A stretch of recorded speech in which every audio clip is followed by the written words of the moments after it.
You may proceed, sir. Thank you, Mr. President. Thank you, Mr. Presiding Officer.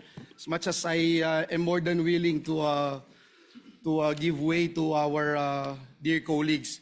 But Mr. President, before I make I inquire and pose some questions to the prosecution and the defense, may I also raise something, Mr. Presiding Officer? Gusto ko lang pong malinawan tungkol po dun sa procedural aspect, Ginoong Pangulo, dun sa motion na ito.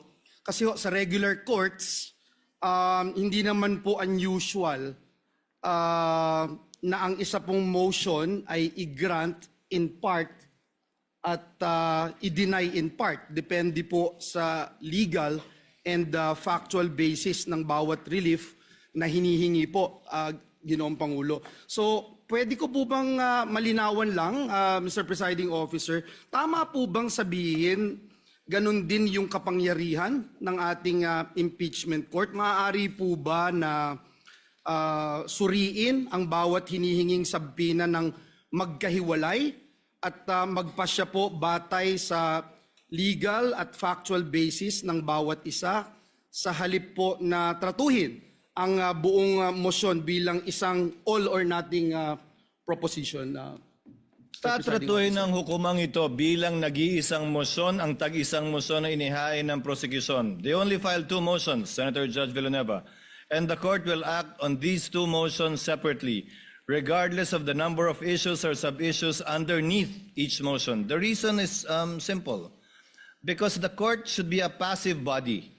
By amending the motion into several parts and voting on it separately, we are essentially acting as if we were one of the parties. In voting for or against the grant of the motion, we should take into consideration all of the factors that may be raised for or against it. And it may be cited by the Senator Judge in explaining his vote or voting for or against it.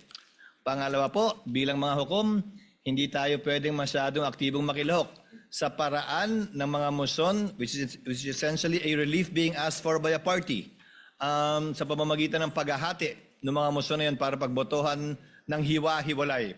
And there is precedent insofar as this position taken by the presiding officer is concerned. In the impeachment of the former Chief Justice, late former Chief Justice Corona, where then Senate President, Presiding Officer Enrile ruled that the ruling of the chair on motions are indivisible and may only be appealed in toto and not in part.